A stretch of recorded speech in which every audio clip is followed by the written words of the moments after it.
Hello, faithful listeners. My name's Clay Thompson, and I'll be your guide once again in the Fiction Room. Today's prompt is brought to us from username Songs of Light and Dark. Cats live for 15 to 20 years. Mice for only 3. Jerry the Third is dying, and must explain to his son the multi-generational rivalry between the Jerrys and the local house cat, and why the tradition must go on. As always, I hope you enjoy hearing these stories as much as I enjoy reading them. But without further ado, let's begin with our first story, written by Anyar. Despite being 2.5 years old, Jerry the Third stood proud and tall, holding his toothpick-fashioned walking cane in the air. The small cavern in this chamber of the intricate mousehole tunnel system was more than enough space for him to draw on the wooden wall, while his son, Jerry the Third Jr., watched on. On the wall, he had drawn a crude scribble of a cat with demon horns. It was a very ugly cat. Using his cane, he made sure to point out the evil horns, then the cat's sharp claws, and ending with his big, mean face. Jerry Jr. needed to see the enemy he was up against. Turning away from his son, Jerry the Third used the broken piece of chalk in his other hand to write in big, bold letters, Tom. This was the formidable rival that had plagued the Jerry family for countless generations. An entire 3 generations now, in fact. Jerry the Third made sure to emphasize this by mimicking an angry, scary face with outstretched claws. The effect was slightly diminished because, well, he didn't actually have claws. After that, he used a piece of ripped paper to wipe away the chalk. Then he drew another picture with the same cat, except now the cat was chasing a mouse. Jerry pretended to faint. Then he recovered and hurriedly erased the drawing. With a quick flourish of his hands, this time he drew the same cat and mouse, but now with the mouse chasing the cat. Jerry somehow stood prouder than he already was and held his cane out in front of him like it was a fine rapier. With a few deft slashing motions, he showed Jerry Jr. exactly how to deal with the big bad cat. His swordsmanship, a skill honed from years of cat fighting, was a great source of pride. For the remainder of his lesson, he showed how to avoid mouse traps, call for help from the family dog, and escape from certain death in many wildly different ways. With a final slash of his cane, he set the toothpick on the ground and sighed, shaking his head. Years of pain, grief, and sorrow flashed across his eyes for the briefest moment, and he slumped his shoulders wearily. Even giving this demonstration was taking a toll on the old mouse, who had spent his entire life fighting. Suddenly, his ears perked up as they caught a faint sound. Jerry the Third jerked his head up and squinted suspiciously at Jerry Jr. With a few stomps over to where his son was watching, the old mouse made a quick grab with his hand.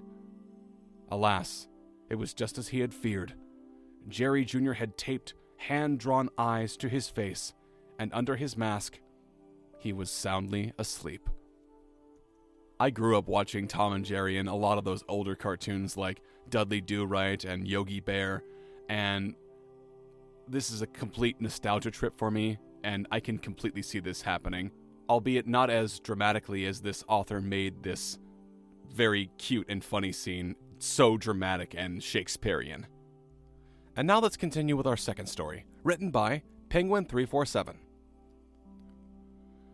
You're trapped. No, you little idiot, the cat said, feeling another wave of exhaustion, of a sudden pointlessness to everything, descend over him. What was that? He would have to figure it out later. The young mouse turned around from the screen door. The cat was right. He was trapped. What do you want? The mouse asked, as he always did. But this time was a little different. The cat opened his mouth to speak a familiar threat. But something in the mouse's gaze, normally so defiant, was different. Are you okay? The cat asked. The mouse turned and looked outside. All my life, my father never made it outside. And now, he's too weak to move. Right. So why did he stay inside his whole life? The little mouse asked. Tom had no answer. The little one is just like you were, Tom said quietly. Jerry chuckled. He is like me. A rule is just something to be broken to him.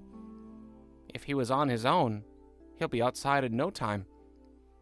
Jerry shook his head and fell into another violent coughing fit.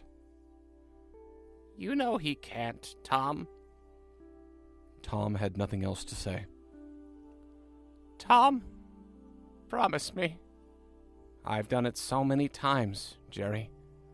Promise me again. I want to hear it. One last time. Okay, Jerry.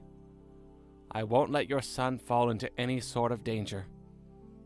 I will chase him and occupy him with entertainment in the house so he forgets all about the outside. I'll keep him safe. Thanks. Tom looked at his greatest foil, who had become his greatest friend.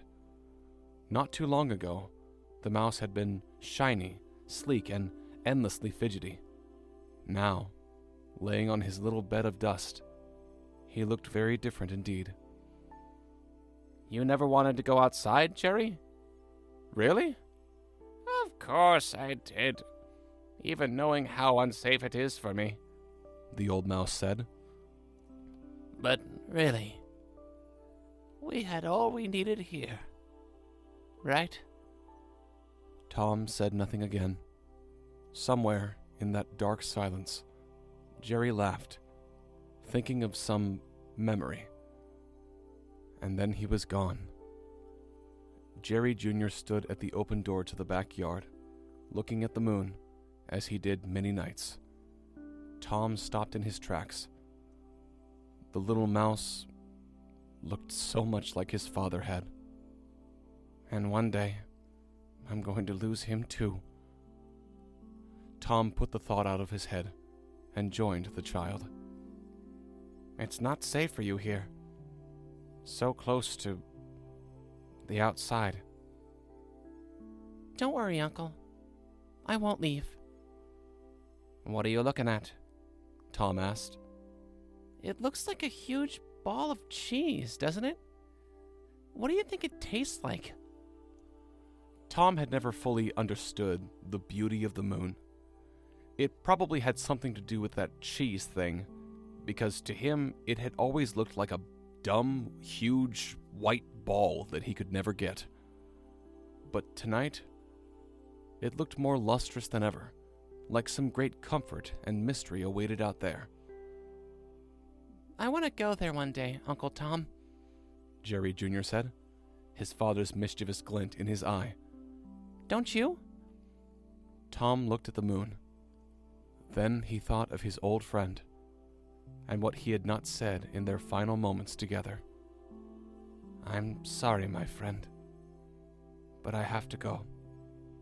This place, it reminds me too much of you. And besides, rules are meant to be broken, right, kiddo? Tom said. And, to his surprise, as he did so, he couldn't help but smile, feeling an old excitement come back to him. Something he had last felt when he and his best friend had been a little cat and mouse. And he walked through the door and into the world at last. So I was not expecting to feel such feels with a story like this. It's just good. That's all that I can say about it without getting too deep into it. It's just really good. It takes a good subject matter and makes it its own. So, bravo, Penguin347. Bravo. And now, dear listeners, we must unfortunately bid you farewell once again. Thank you all so much for tuning in to The Fiction Room. If you enjoyed today's stories, please consider liking, sharing, and subscribing. It would very much help us.